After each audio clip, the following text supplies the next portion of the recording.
안녕하세요. 오늘도 시청해주셔서 감사드리고요. 바로 사연 읽어보겠습니다. 가족이라면 어떤 행위를 해도 허용이 된다는 잘못된 사람들이 있죠. 그것들은 악마의 탈을 쓴 짐승들입니다.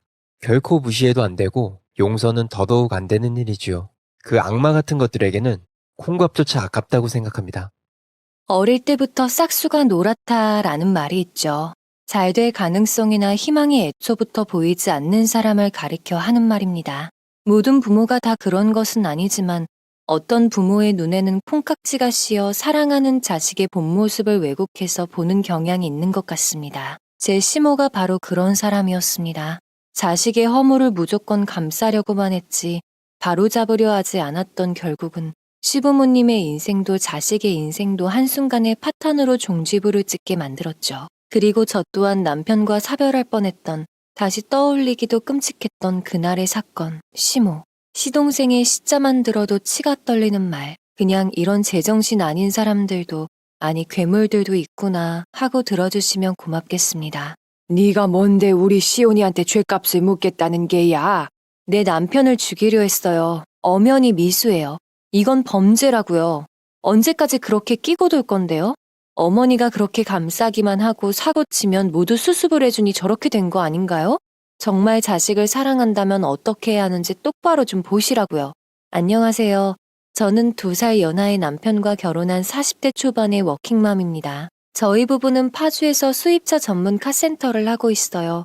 수입차 서비스 센터에서 어드바이저 일을 하고 있던 저는 정비사인 남편이 수리하면 어드바이저인 제가 고객에게 설명하고 인수하는 일을 하다 보니 자연스럽게 호감을 느끼는 동료에서 연인으로 발전해 결혼을 했습니다. 결혼 전에 남편은 지금의 시어머니가 친모가 아니라는 사실을 말해 주었어요. 그리고 시동생도 배다른 동생이라고 했죠. 남편이 어렸을 때 친모가 병으로 돌아가셨고 사업 때문에 어린 남편을 제대로 돌볼 수 없었던 시아버님은 지인의 소개로 지금의 시모와 재혼을 했다고 합니다. 시아버님은 재혼이었지만 시모는 초혼으로 시아버님과 결혼 후 지금의 시동생이 태어났고요.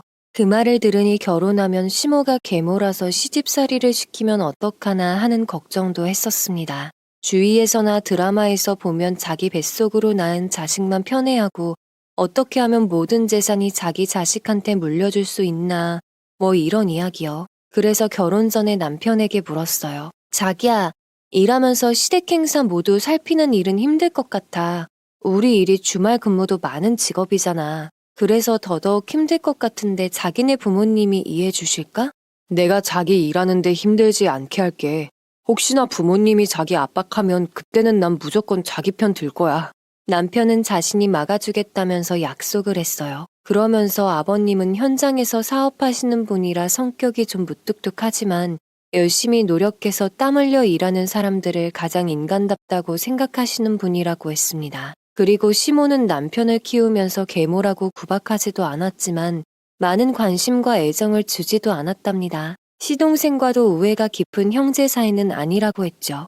아버님은 남편에게 들었던 대로 성품이 올곧으신 분 같았습니다. 상견례 자리에서도 저희 부모님이 파주로 귀농해서 펜션 운영과 고추 농사를 하고 있다는 말을 들으시고 땅내음 맡으면서 재미나게 사신다고 부러워하셨었죠. 그러면서 시부모님도 저희들과 시동생이 자리 잡으면 전원 생활을 하고 싶다고 하셨어요. 또한 아버님은 신혼집을 양가 부모님 도움 없이 저희가 반반 부담해서 마련한 것이 너무나 기특하다고 칭찬을 하셨습니다. 게다가 신혼여행을 다녀와서 시댁에 인사를 갔을 때 덕담을 해주시더니 일하는 며느리 발목 잡지 말라는 말씀을 시모에게 하시더군요. 둘이 맞벌이를 한다고 하니 힘들 텐데 서로 이해하고 도와가면서 잘 살아야 한다. 그리고 집안 행사나 제사가 있을 때는 참석만 하도록 해. 그리고 당신은 도우미 아주머니 손 빌려서 하고 될 수 있으면 일하는 며느라기 시댁일로 발목 잡지 마라. 시온이가 결혼해서도 마찬가지야. 당신이 그렇게 말씀하시면 섭섭해요. 제가 잘 알아서 할게요. 설마 제가 일하는 애한테 그렇게 박하게 하겠어요? 시모는 서운하다는 투로 말씀을 하셨어요. 시아버님의 시댁일로 발목 잡지 말라는 말씀은 저에게 큰 감동을 주었어요. 세상에 이런 시아버지가 정말로 존재를 하시는구나. 더구나 그분이 내 시아버님이라뇨. 정말 결혼을 잘했구나 하는 생각이 들더군요. 하지만 결혼 생활이라는 것이 나 혼자 잘해서 잘 사는 것도 아니고 여러 가지 변수로 흔들릴 수도 철없는 자식의 실수로 인해 가족 간의 분열이 일어날 수도 있다는 것을 나중에야 알았습니다. 아무튼 이때 저는 든든한 천군만마를 얻은 것 같은 기대를 안고 신혼집으로 돌아왔고 바쁜 일상으로 돌아갔습니다. 저희는 같은 직장에 다니고 있어 함께 출근하고 퇴근도 함께였어요.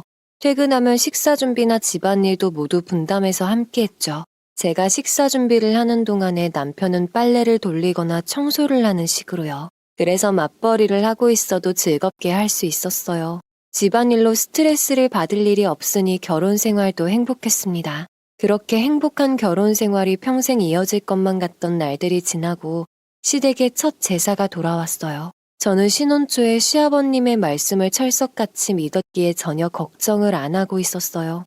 더군다나 토요일에 주말 근무가 잡혀 있어 어차피 저녁에 참석만 해야 했으니까요. 제사를 앞둔 일요일 전 저녁에 시모에게 전화가 걸려왔습니다. 세아가 토요일에 제사가 있는 것은 알고 있지?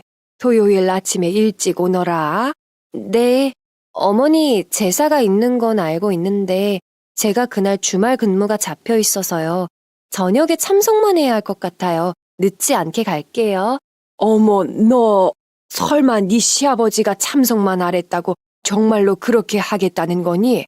보기보다 네가 눈치가 없는 모양이구나. 근무가 있으면 다른 직원과 바꾸면 되는 일 아니냐?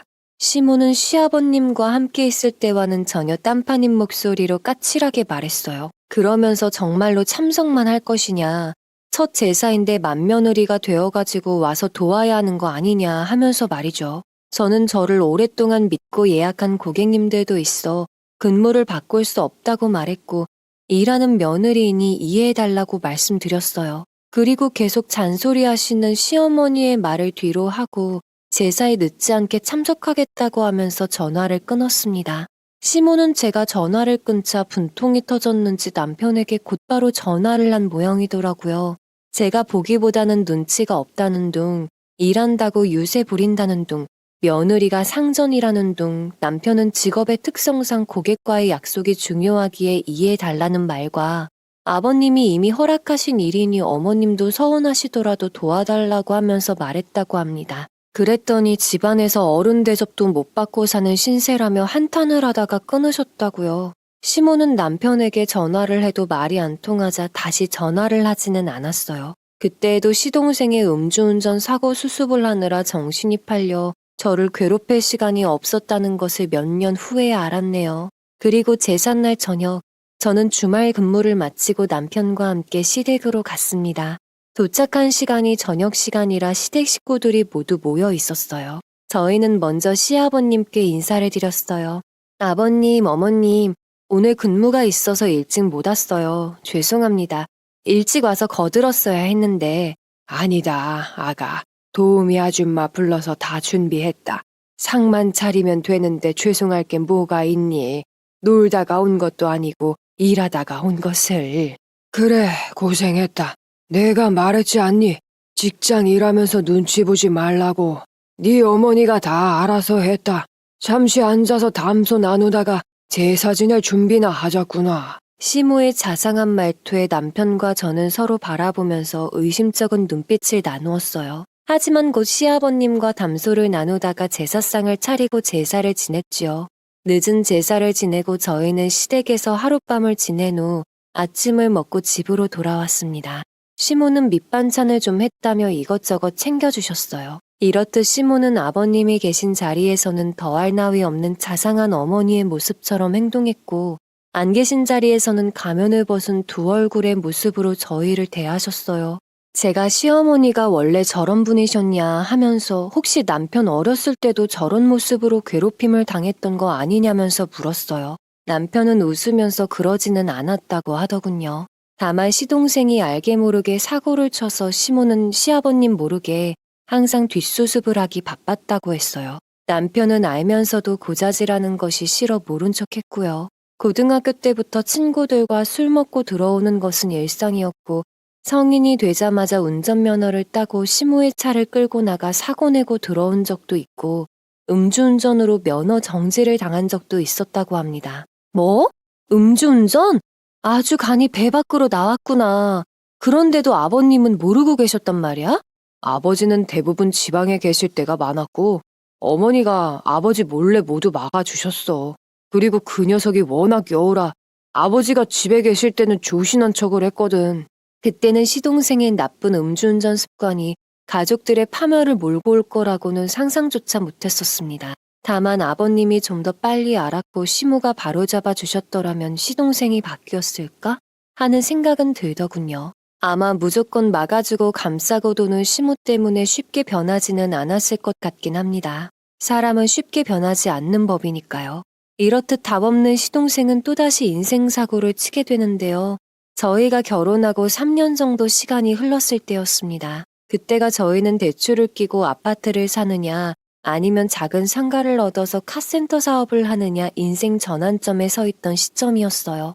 그때 시동생의 속도 위반 사건이 터지면서 집안이 홀딱 뒤집어졌습니다. 아버님은 실망하셨다면서 시동생을 나무랐어요. 너는 대학 졸업한 지 얼마나 되었다고 사고를 치고 다녀.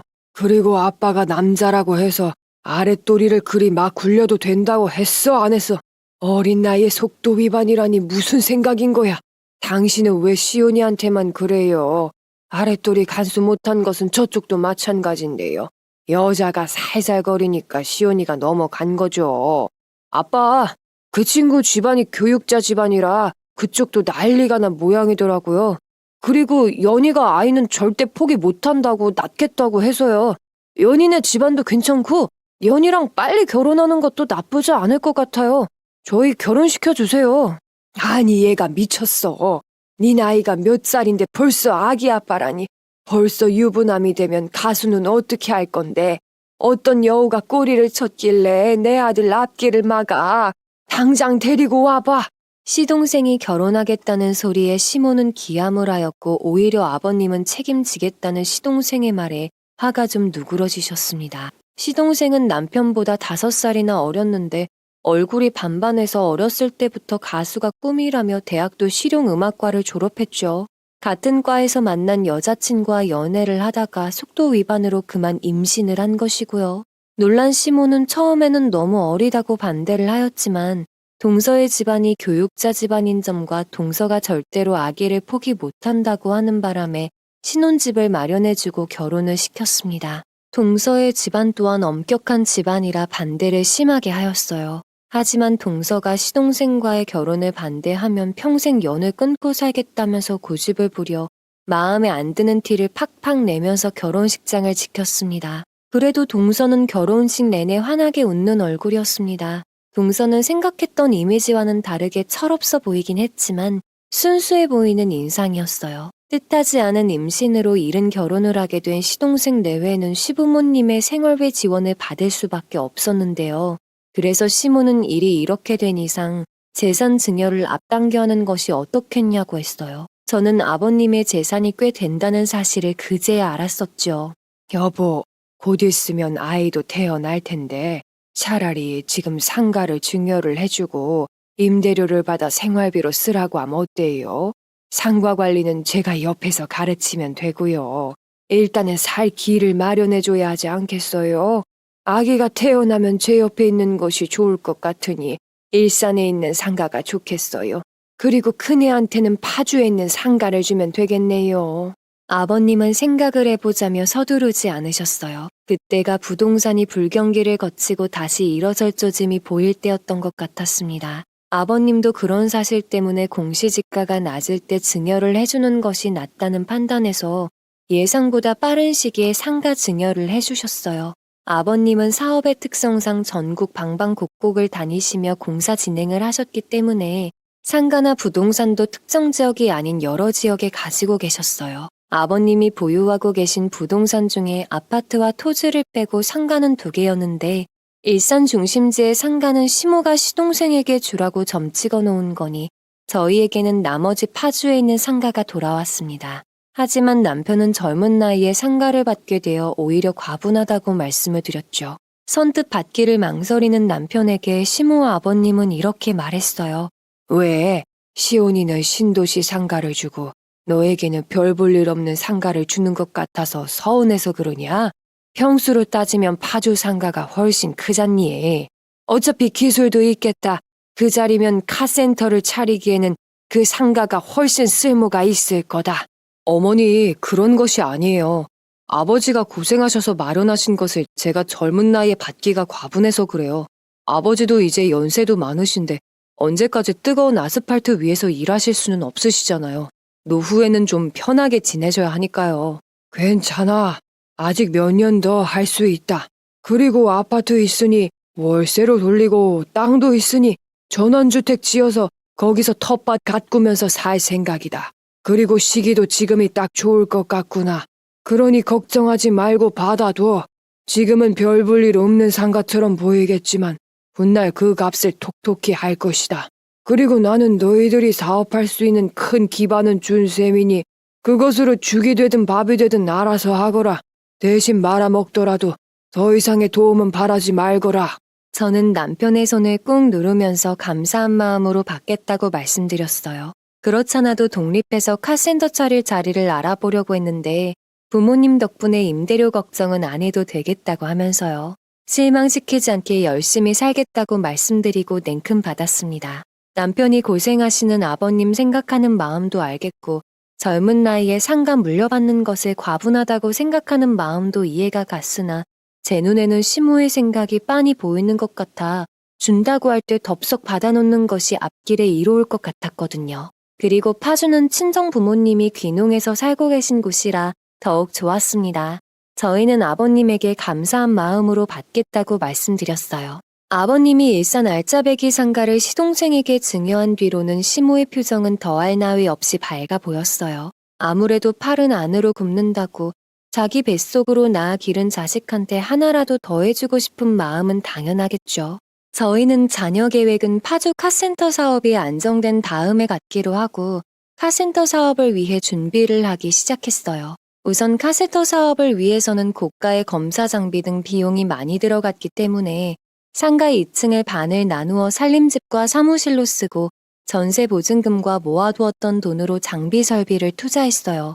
그리고 남는 돈으로는 사업이 자리 잡는 동안에 쓸 생활비 충당에 쓰기로 했죠. 저희가 카센터 사업 준비로 바쁜 동안에 도련님도 새로운 사업을 시작했어요.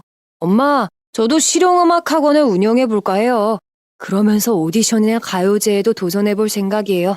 시모도 어렸을 때부터 시동생을 연예인으로 크게 키울 생각이었기 때문에 그렇게 쉽사리 포기하기는 쉽지 않았던 모양입니다. 시아버님도 할 줄 아는 것은 어렸을 때부터 노래밖에 몰랐던 아들인지라 시동생의 의견에 그렇게 하라고 하셨어요. 그래서 시모와 함께 시동생은 물려받은 상가의 실용음악 학원으로 사업자를 내고 실력 있는 강사들을 데려와 수강생들을 모집하고 운영을 했습니다. 저희는 상가 2층에 마련한 작은 살림집에서 생활하면서 본격적으로 카센터 사업을 시작했어요. 상가는 주변 신도시나 도심에서 꽤 떨어진 한적한 곳에 위치해 있었기 때문에 고객들이 어떻게 알고 찾아오냐가 문제였어요. 저희는 차량 타이어 업체나 부품 등을 인터넷에서 파는 거래처들을 대상으로 교체 협력업체로 제휴해달라는 제안서를 보냈고 그중 몇 개 업체에서 긍정적인 답을 들을 수 있었어요. 그 업체들의 사업성이나 기업 안정성 등을 상세히 알아보고 계약을 체결했지요. 저는 어드바이저 직업을 오랜 기간 했기 때문에 차정비나 상태를 살피는 것도 남편과 함께 할 수 있었어요. 그렇기 때문에 손에 기름때가 묻는 것도 마다하지 않고 남편을 도왔습니다. 어드바이저라는 직업이 차정비를 모르고서는 고객들에게 상세 설명을 해줄 수 없기 때문에 이론은 물론이고 실전에서까지 배워야 비로소 어드바이저로서 일을 할 수 있었거든요. 물론 힘이 들었지만 남편과는 호흡도 잘 맞았고 사업 초기이라 고객들도 많지 않았기에 견딜 수 있었습니다. 고객들은 처음에는 인터넷 부품업체를 통해서 교체를 하려고 찾아오는 고객들이 대부분이었지만 그 고객들은 크게 만족을 하며 돌아갔고 다른 문제가 생겼을 때 저희 매장을 다시 찾아오는 것으로 단골 고객들이 생기기 시작했어요. 그렇게 점차 저희 사업은 안정을 찾아갔습니다. 저희가 분주한 만큼 시동생도 처음에는 실용음악 학원이 번성하는 것 같았어요. 하지만 1년이 넘었을 무렵 실력 있다고 모셔온 강사들이 어린 여학생들을 희롱하고 학원과 강사진들의 안 좋은 소문이 돌기 시작했어요. 그 사이에 동서는 출산을 했습니다. 학원 사정이 안 좋아져 수강생들이 줄자 모자란 수입은 시모가 비상금으로 어느 정도는 충당을 해준 모양이더라고요. 하지만 여러 달 지속이 되자 비상금도 바닥이 나자 시모는 남편에게 연락을 해왔습니다. 그네야, 시온이 학원이 요즘 어려워. 아이도 태어났는데 몇 달만 버티면 내가 다시 회복시킬 수 있다.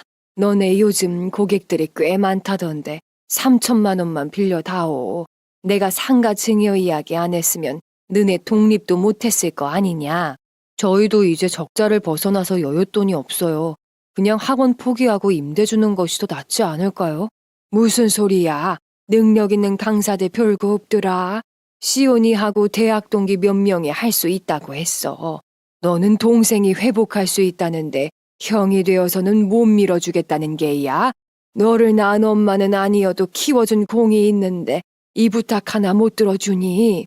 시모의 부탁을 남편은 공동자산으로 혼자 결정할 수 없다고 거절했다고 하더군요. 하지만 시모는 저에게 전화를 해왔습니다. 물론 저도 거절을 했죠. 어머니, 그이 말대로 그냥 임대 주세요. 지금이라도 임대 줘서 월세 받으면 생활비 걱정도 않고 서방님은 맘 놓고 오디션이나 가요대도 준비할 수 있을 것 같은데요. 그리고 저희도 그렇게 많은 비상금도 없고요. 아버님이 죽이 되든 밥이 되든 각자 알아서 하라고 하셨잖아요. 저는 아버님 뜻도 있고 가족 간의 돈 거래는 더더욱 하고 싶지 않아요. 저의 대답에 시모는 어쩌면 부부가 똑같이 은혜도 모르는 것들이라며 지금 누구 덕분에 상가를 받은 건지 벌써 잊었냐면서 억지 소리를 해댔습니다. 그러면서 찔러도 피 한 방울 안 나오는 독한 것들이라고 생떼를 쓰다가 전화를 끊었습니다.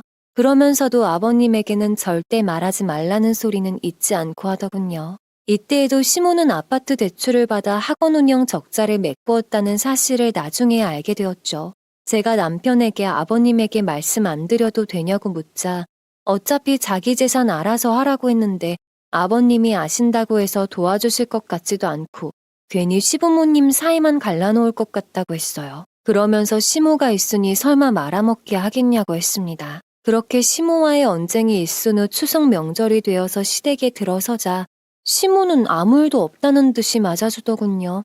아마 옆에 계신 아버님 때문인 것 같았습니다. 입은 웃고 있어도 입꼬리가 부들부들 떨리며 눈에 냉기가 가득 찬 것이 보였거든요. 온 가족이 다 같이 차례를 지내고 늦은 아침을 먹는데 아버님은 남편에게 카센터 고객은 많이 늘었냐며 물으셨어요.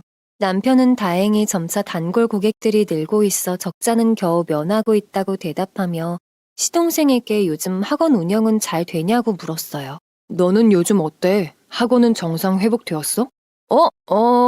학원 운영 별거 없더라고. 수강생도 많이 늘어서 잘 되고 있어. 시온이 학원에 뭐 문제 있었어? 아니요. 당신은 무슨 아무 일도 없어요. 처음에 좀 어려움이 있었는데 시온이가 잘 해결했어요.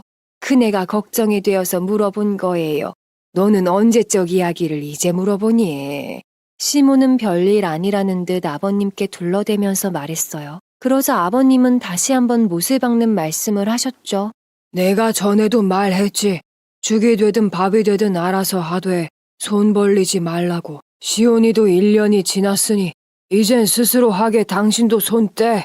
언제까지 끼고 놀 거야? 아버님의 말씀에 시모는 억지 웃음을 띠면서 알았다고 하더군요. 시모는 시동생이 사고를 칠 때마다 항상 이런 식으로 아버님 모르게 막아준 것 같았습니다. 나중에 드러난 사실은 시부모님이 살고 계신 아파트 명의가 시모 앞으로 되어 있었는데 시동생이 어린 나이부터 사고 칠 때마다 아버님 몰래 대출을 받아 사고 합의금이나 사고 수습 비용 등을 해결해 준 것으로 드러났습니다. 식사 후 아버님은 어서들 친정집에 가보라며 저와 동서의 등을 떠밀었어요. 밖으로 나온 남편은 시동생의 팔을 잡고 다시 한번 물었습니다. 정말 괜찮은 거야? 자신 없으면 그냥 임대료 돌리고 오디션이나 보러 다녀. 지금 잘하고 있어.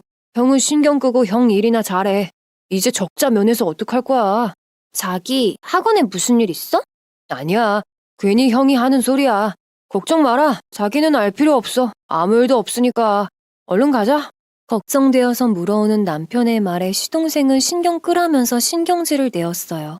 그러면서 무슨 소리인가 궁금해서 물어보는 동서를 시동생은 돌려 세우며 얼른 차에 타라고 재촉했어요. 동서는 해맑은 얼굴로 저에게 형님, 다음에 시간 되면 놀러 갈게요 하면서 인사를 하더니 차를 타고 먼저 출발했습니다. 동서는 나이가 저보다 7살이나 어렸는데 철이 없어 보이기도 했지만 오히려 순수하고 착해 보였습니다.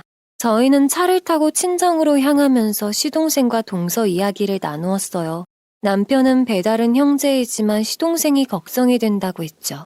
저도 어리고 착해 보이는 동서와 어린 시조카가 시동생의 보살핌 속에서 잘 지내기를 바라는 마음이었습니다.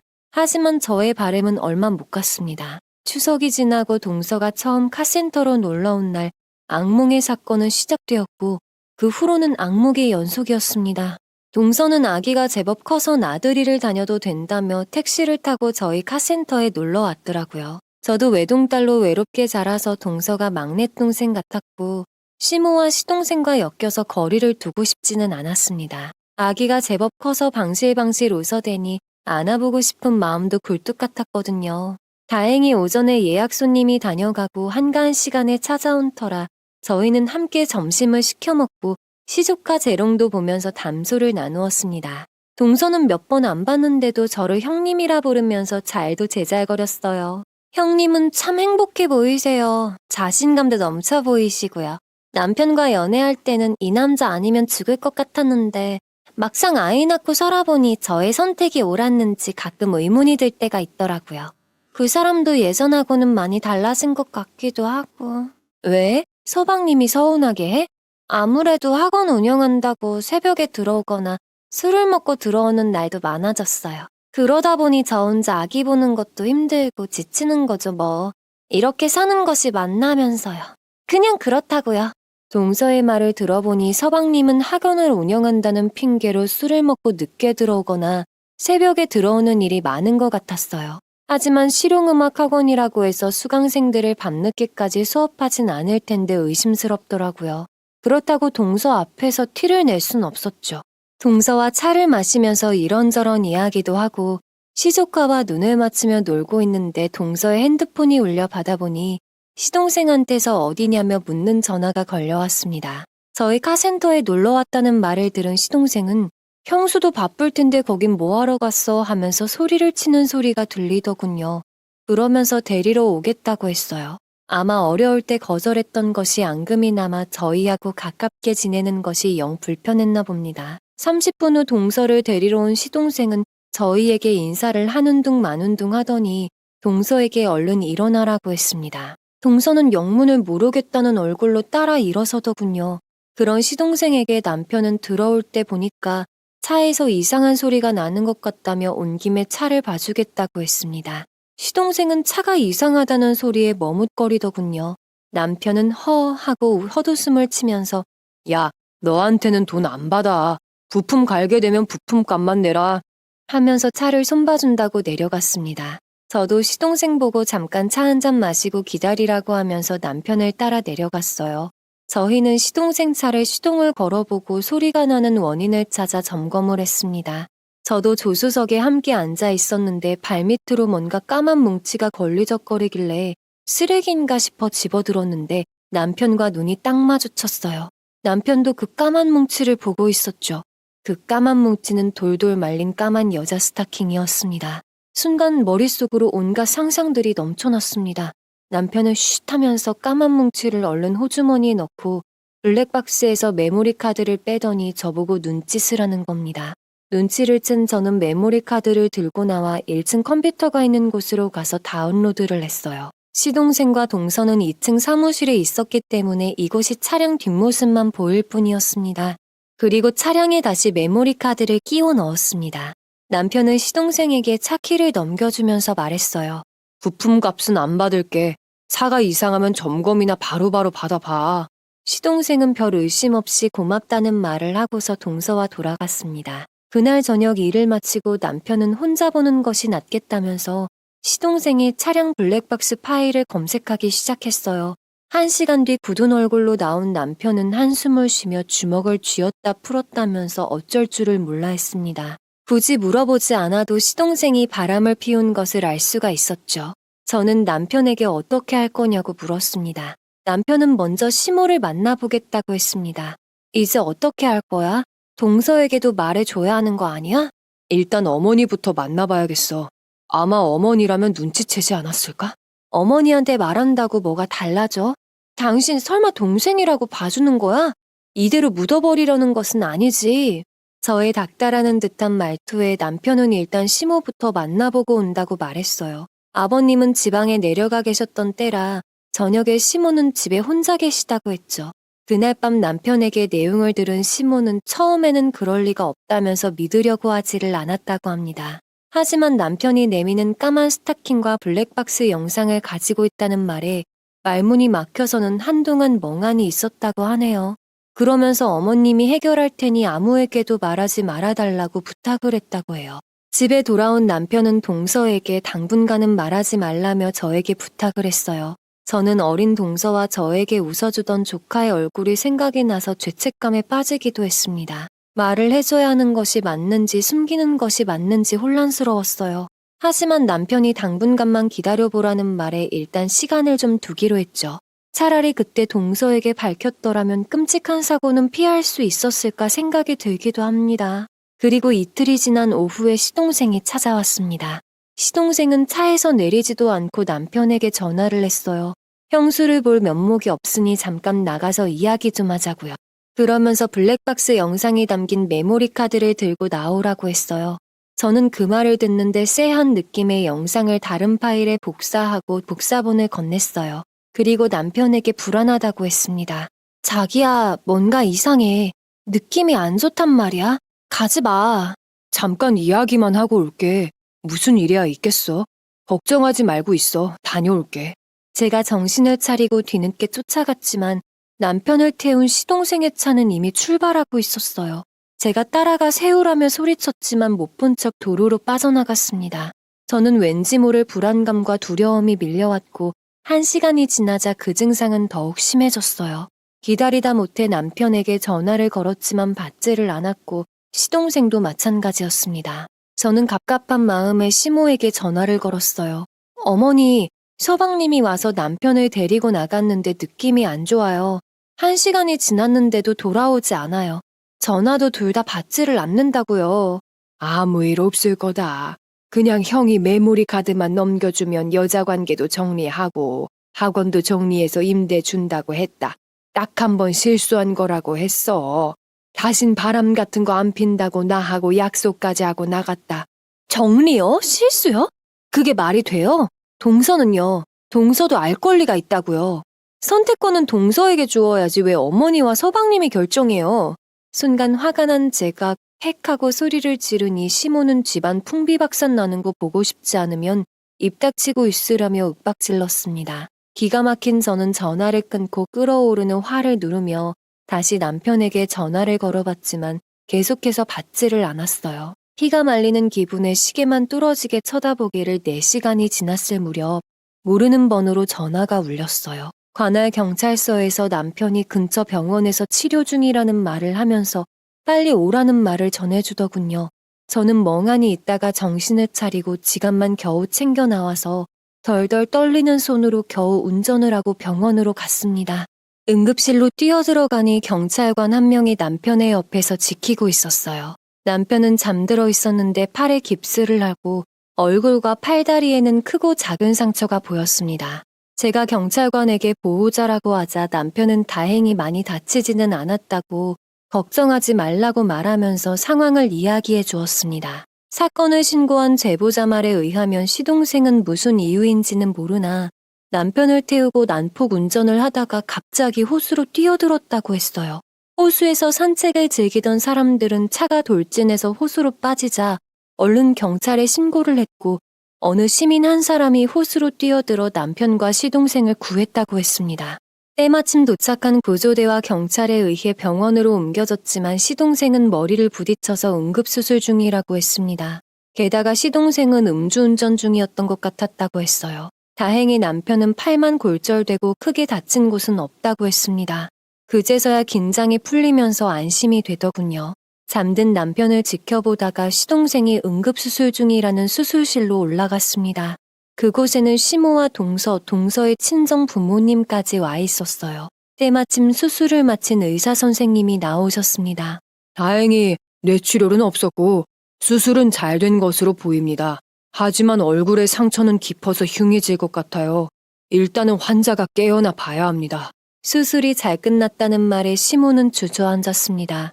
그러면서 벽을 붙잡고 흐느껴 울더군요. 그 모습을 보는데 차마 가까이 갈 수 없었습니다. 잘못되었으면 저 수술실에 시동생이 아닌 남편이 들어갔을 수도 있던 상황이었으니까요. 원망스럽고 미운 감정만 들었어요. 울고 있는 동서의 손만 잡아주고서 더 이상 그곳에 있고 싶지 않았던 저는 다시 응급실로 내려가 남편의 곁을 지켰습니다. 1시간쯤 지났을 때 남편은 정신이 들었어요. 괜찮아? 팔 말고는 아픈 데는 없어? 그러게 내가 이상하다고 했잖아. 왜 말을 안 들어서 사람 애간장을 녹여. 다시는 내 얼굴 못 볼 수도 있었다고. 긴장이 풀린 탓인지 저는 남편에게 한 소리 하면서 울었습니다. 남편은 제 손을 잡아주면서 미안하다고 말하며 시동생은 어떠냐고 묻더군요. 뇌를 다쳤대. 수술은 잘 끝났는데 깨어나 봐야 한다고 했어.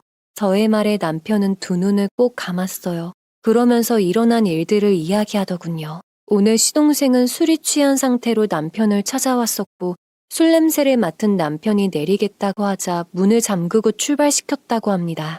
시동생이 호수 근처에서 잠시 차를 세웠고 먼저 메모리 카드를 넘기라고 했답니다. 하지만 여자 정리부터 하고 제발 정신 차리라는 남편하고 다투었고 시동생이 자신의 뜻대로 안 되자 차를 다시 출발시켰다고요. 남편이 음주운전 그만하라며 말려도 보고 이러다가 모두 죽는다고 소리쳤답니다.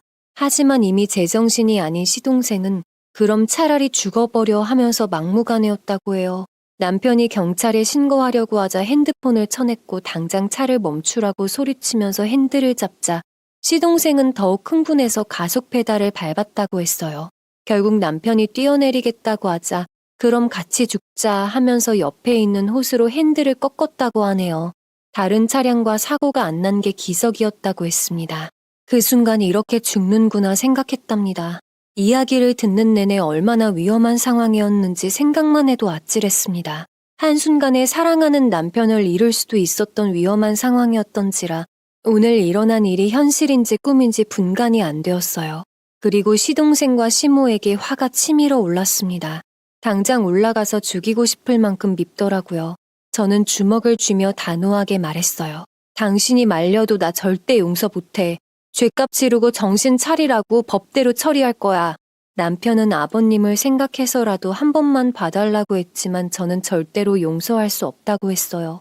지방에 내려가 있었던 아버님은 소식을 듣고 몇 시간이 흐른 새벽이 되어서야 초췌한 모습으로 도착하셨어요. 그리고 남편을 보면서 천만 다행이구나, 미안하다 하시며 두 손을 꼭 잡고만 계시더군요. 시모는 아버님을 보자마자 옷자락을 붙잡고 울먹이면서 말했어요. 여보, 시온이 아빠, 우리 시온이 깨어나겠지요? 우리 시온이 잘못되면 어떡해요? 아버님은 시모의 손에 뿌리치면서 호통을 치셨습니다. 당신은 집안에 있으면서 애들 관리를 어떻게 했길래 이런 사태까지 가게 만들어? 아가, 네가 다 말해보거라. 수술 경과는 어떤지, 이런 일이 왜 일어난 건지도 모두 다. 저는 시동생의 학원 운영 문제로 시모가 금전적인 도움을 요청했던 일부터 오늘 일까지 모조리 말씀드렸습니다. 아버님은 이야기를 들으시는 내내 얼굴이 불그락 푸르락거리며 끓어오르는 화를 참고 계신 듯 보였어요. 시모는 옆에서 안절부절 못하고 있었습니다. 아니, 이 녀석이 바람도 모자라서 음주운전에 형까지 태우고, 이 미친, 설마 음주운전이 처음이 아니었던 게야? 이 녀석이 그동안 사고 뭉치였던 거냐고? 아버님이 다그치듯 묻자 시모는 아무 말도 못하고 얼어붙었습니다. 제가 아무리 가족이라도 해도 죗값은 치러야 한다고 했습니다. 남편이 이 정도 다친 것은 천만 다행이지만 시동생의 죄를 봐줄 수는 없다고 단호하게 말했어요. 아버님은 한숨을 쉬시며 두 눈을 꼭 감으시며 아무 말도 못하셨습니다. 그때 옆에 있던 시모가 날새운 목소리로 소리쳤습니다. 네가 뭔데 우리 시온이한테 죗값을 묻겠다는 게야. 지금 눈도 못 뜨고 있는 아이한테 그게 할 말이냐고. 내 남편을 죽이려 했어요. 엄연히 미수이고 이건 범죄라고요. 언제까지 그렇게 끼고 둘 건데요. 어머니가 그렇게 감싸기만 하고 사고 치면 모두 수습을 해주니 저렇게 망가진 거 아닌가요? 정말 자식을 사랑한다면 어떻게 해야 하는지 똑바로 좀 보시라고요. 그동안 눌러 참았던 분노를 터뜨리며 소리를 질렀는데 시모가 손을 올려붙였습니다. 하지만 아버님의 손이 시모의 팔을 쳐냈고 이게 뭐하는 짓이냐고 호통을 치셨어요. 휘청거리며 쓰러진 시모는 아무도 내 아들 못 건드린다면서 통곡을 했습니다. 아버님은 그저 허망한 표정으로 바라보셨죠. 시동생은 몇 시간이 지나고 정신이 들었습니다. 다행히 기억도 정상이었고 다른 증상은 없어 보였지만 얼굴 상처는 흉터가 깊었어요. 매일 흉터가 있는 얼굴을 보면서 히스테리를 부렸고 우울증 증세도 보이곤 했습니다. 남편은 하루도 병원에서 머물며 지켜보다가 팔골절 말고는 다른 증상은 보이지 않아 먼저 퇴원을 했습니다. 그리고 관할 경찰서에 조사를 받으며 몇 차례 왔다 갔다 했어요.